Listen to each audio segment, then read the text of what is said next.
Hey guys, welcome back to my channel. This is Kanchan Gandhi. So आज की video में हम डिस्कस करने वाले हैं perks of doing BEd from Delhi University. क्योंकि बहुत सारी और भी यूनिवर्सिटीज़ हैं जहाँ से हम बीएड कर सकते हैं, तो दिल्ली यूनिवर्सिटी ही क्यों हमारी प्रायोरिटी होनी चाहिए, उसके लिए हम आज डिस्कस करने वाले हैं इस वीडियो में। तो जो ये मैं आपको पॉइंट्स इस वीडियो में देने वाली हूँ, ये मेरे खुद के एक्सपीरियंस के बेसिस पे मैं आपको बता रही हूँ, क्योंकि जो मैंने फील किया है इन 2 सालों में, मैं वही इस वीडियो में बोलने वाली हूँ। तो पहला पॉइंट है यहाँ का क्वालिटी ऑफ एजुकेशन। मैं यहाँ की अगर क्वालिटी ऑफ एजुकेशन की बात करूँ, तो जो यहाँ की फैकल्टी है वो इतना ज़्यादा अपने स्टूडेंट्स के साथ इन्वॉल्व होती है, चाहे वो एक्स्ट्रा करिकुलर एक्टिविटीज़ हो या अगर एकेडमिक एक्टिविटीज़ की बात करें, तो यहाँ का हर फैकल्टी मेंबर आपको जानता है कॉलेज का, और उनको हर एक बच्चे की ग्रोथ, इम्प्रूवमेंट और हर बच्चे की स्ट्रेंथ्स एंड वीकनेसेस का पता होता है। तो वो उस बच्चे पे उसी तरीके से काम करता है। हर जो टीचर्स होते हैं वो हर एक बच्चे को जब जानते हैं, तो हर एक बच्चे से ज़रूरी नहीं क्लास के अंदर, वो बाहर क्लास के बाहर भी अगर कोई बच्चा कैंटीन में बैठा है, कहीं पर भी बैठा है, तो वहाँ से उनसे इंटरेक्शन करते हैं। और वो बातें जो होती है, वो डिस्कशन जो होती है, वो सारा एजुकेशन से रिलेटेड होता है। तो जो आप क्लास में पढ़ते हैं वो आपको वहाँ के कैंपस के हर एरिया में आपको सीखने को मिलता है। नेक्स्ट अगर मैं बात करूँ, तो जो पूरा डीयू का बीएड का जो पूरा प्लान है, अगर हम पूरा करिकुलम देखें, वो पूरा इस तरीके से फिक्स है कि इन 2 सालों में आपको बिल्कुल एक टीचर की तरह फील कराया जाएगा और आप पूरे टीचर ही बन के निकलोगे बाहर। क्योंकि वो जो पूरा करिकुलम है वो इस तरीके से ही प्रिपेयर किया गया है कि आपकी हर एक स्किल पर वहाँ पर काम किया जाता है। वहाँ पे प्रेजेंटेशंस होती हैं, सेमिनार्स होते हैं, स्टूडेंट सेमिनार्स होते हैं, सारी चीज़ें वहाँ पे खुद के स्टूडेंट्स, जो वहाँ के स्टूडेंट्स होते हैं, वही कंडक्ट करते हैं।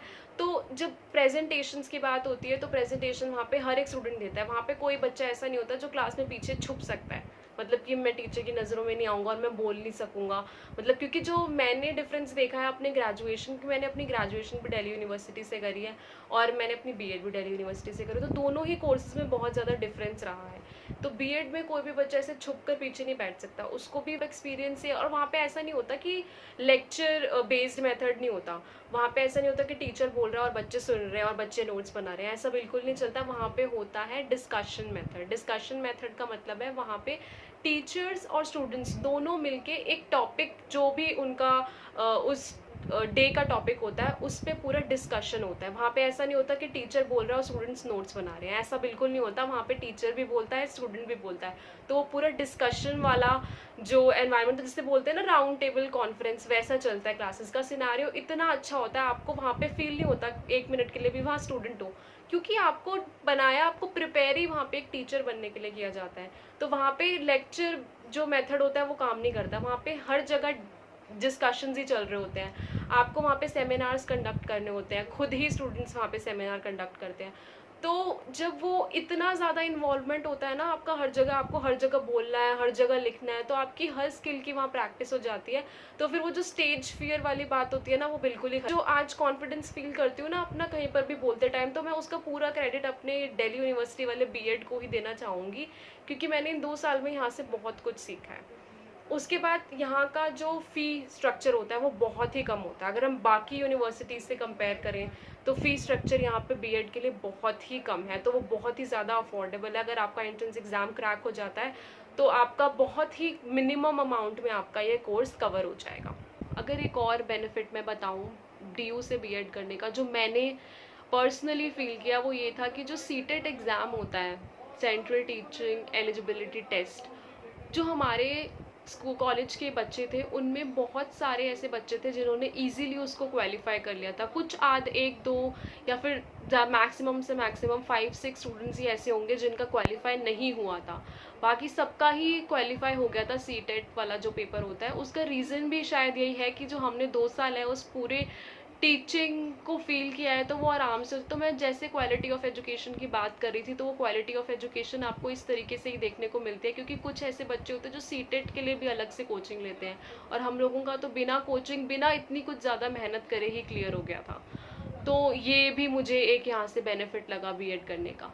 अब मैं बात करूँ एक्स्ट्रा करिकुलर एक्टिविटीज़ की, तो ये कोर्स इस तरीके से स्ट्रक्चर किया जाता है कि यहाँ पे कोई भी एक्टिविटी ऐसी नहीं होती जिसको छोड़ा जाता है। यहाँ पे स्पोर्ट्स हर बच्चा करता है। जो स्पोर्ट नहीं खेला ना अभी तक कॉलेज में भी, जिसने कभी नहीं खेला, वो भी बच्चा यहाँ पे स्पोर्ट खेलता है।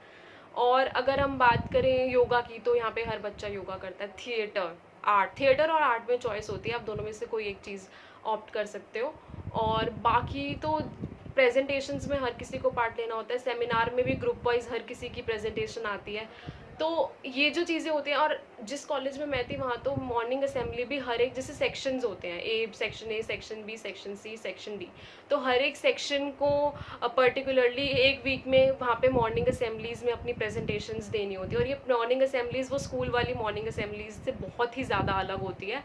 उसके बाद इस कोर्स में 2 बार आपका इंटर्नशिप प्रोग्राम भी आता है। फर्स्ट आता है आपका फील्ड ऑब्जर्वेशन प्रोग्राम, जो आपका फर्स्ट ईयर में आता है। फील्ड ऑब्जर्वेशन प्रोग्राम में क्या होता है, आपको स्कूल्स में भेजा जाता है और स्कूल के डिफरेंट एस्पेक्ट्स जितने भी होते हैं, जैसे teacher student relationship, infrastructure of the school, student student relationship, teacher teacher relationship, staff और टीचर का रिलेशनशिप, ये सारे एस्पेक्ट्स आपको वहाँ जाके देखने होते हैं। क्लासरूम में क्या चीज़ें इंपॉर्टेंट, आपको डिफरेंट टीचर्स की क्लासेस ऑब्जर्व करने को दी जाती हैं कि आप क्लास में जाके पीछे बैठ जाओ और आप ऑब्जर्व करो कि वो टीचर क्लास में क्या पढ़ा रहा है, क्या करना होता है वहाँ पे। अगर मैं सेकेंड ईयर की बात करूँ तो सेकेंड ईयर तो आपका वहाँ पे फील्ड पे जाके खुद ही पढ़ाना होता है। आपको 3-4 मंथ्स आपको पढ़ाना होता है। तो हमारा जो एससीपी था वो अगस्त से लेकर पूरा दिसंबर तक चला था। तो वो 4 महीने आपका पूरा स्टूडेंट से इंटरेक्शन होता है। आप एज ए टीचर ही वहाँ जाते हो और वहाँ पे पूरा ये प्रोसेस चलता है। तो वहाँ पे पूरी आपकी जो प्रिपरेशन होती है ना, वो एक टीचर की तरह ही करी जाती है। वहाँ पर कोई भी एस्पेक्ट ऐसा नहीं होता जो छोड़ा जाता है। और ये रेगुलर कोर्स है और यहाँ पे अटेंडेंस मैंडेटरी करी हुई है, 90% फॉर प्रैक्टिकम्स एंड 80% फॉर जो दूसरे वाले कोर्सेज हैं, प्रैक्टिकम्स के अलावा जो कोर्सेज हैं। तो यहाँ पे जो आप एब्सेंट नहीं हो सकते हो, ज़्यादा से ज़्यादा आप लीव्स नहीं ले सकते हो, तो आपको वहाँ पे प्रेजेंट होना ही होता है। तो अगर आप किसी चीज़ में प्रेजेंट इतना रहते हो तो आपका इन्वॉल्वमेंट अपने आप ही आता है। और कुछ बच्चे मुझसे यहाँ पे कमेंट्स में ये भी पूछ रहे थे, या हम किसी और चीज़ के लिए प्रिपेयर कर सकते हैं या नहीं। देखो, टाइम वो तुम्हारा पूरा कंज्यूम करेंगे। 9 to 5 आपकी क्लास होती है, तो उस क्लासेस के बीच में आपका पूरा माइंड वहाँ पे कॉलेज में ही रहता है। उसके अलावा आप किसी एक्टिविटी में अगर खुद को इन्वॉल्व भी करना चाहोगे तो आई डोंट थिंक कि आप कर पाओगे।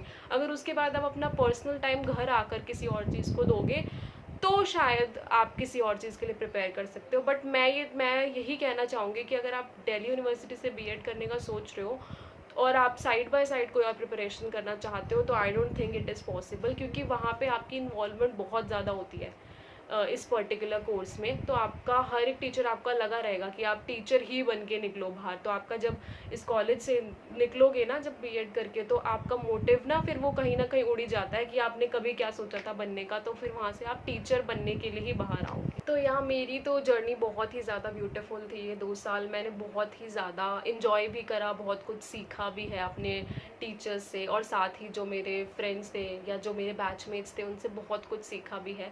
क्योंकि यहाँ पे ना कोई सेम एज ग्रुप वाला चीज़ नहीं होता कि आप सेम एज के सारे लोग हो। यहाँ पे कुछ ऐसे भी होते हैं जो पोस्ट ग्रेड करके आते हैं, कुछ ऐसे भी होते हैं जो एमफिल करने के बाद बीएड करने का डिसाइड करते हैं। तो यहाँ पे बहुत ही एज ग्रुप, अलग अलग एज ग्रुप्स के बच्चे होते हैं। तो आपको यहाँ पे एक अलग ही सिनेरियो देखने को मिलता है, और ये बहुत ही अच्छी चीज़ होती है कि आप इतने ऐसे ऐसे लोगों के बीच में बैठ के डिस्कशन करते हो। अपॉर्चुनिटीज़ की अगर मैं बात करूँ कि बीएड करने के बाद हमारा क्या स्कोप है, हम कहाँ आगे जॉब अपॉर्चुनिटीज़ हम ढूंढ सकते हैं, तो जब आपका एससीपी कंप्लीट होता है तो उस एससीपी यानी स्कूल एक्सपीरियंस प्रोग्राम, तो उसके बाद आप एलिजिबल हो जाते हो किसी भी स्कूल में अप्लाई करने के लिए। प्राइवेट स्कूल्स की अगर मैं बात करूँ तो वहाँ पे आप फाइनल ईयर ख़त्म होने से पहले ही आप अप्लाई करना शुरू कर दोगे तो आपके लिए बेस्ट रहेगा, क्योंकि फाइनल ईयर ख़त्म होते होते आपका कॉल आने शुरू हो जाएंगे आपको स्कूल से, वहाँ पे आपको बुलाया जाएगा, फिर आप इंटरव्यूज़ देते हो और कुछ बच्चे तो उसी में सिलेक्ट हो जाते हैं। बट हाँ, स्टार्टिंग सैलरी वो थोड़ी सी कम देते हैं क्योंकि आप फ्रेशर होते हो। प्राइवेट के अलावा अगर हम गवर्नमेंट सेक्टर की बात करें तो गवर्नमेंट, जैसे दिल्ली गवर्नमेंट है, अभी DSSB ने वैकेंसीज़ निकाली है टीजीटीज़ की, तो ऐसी वैकेंसीज़ हर साल 2-3 साल में निकलती ही रहती हैं। तो ये भी करियर अपॉर्चुनिटीज़ हैं बीएड करने के बाद। तो जिनको गवर्नमेंट सेक्टर के लिए जाना होता है वो थोड़ा सा ब्रेक लेते हैं, या जिनको प्राइवेट सेक्टर में ही काम करना होता है तो वो प्राइवेट सेक्टर में ही अपना करियर चूज़ कर लेते हैं, या फिर वो साथ साथ तैयारी भी करते रहते हैं गवर्नमेंट एग्ज़ाम्स की। तो ये तो थी करियर अपॉर्चुनिटी। अगर उस तरीके से प्रिपेयर करेंगे जैसा मैंने बताया तो शायद आपका एंट्रेंस एग्ज़ाम भी क्रैक हो जाए।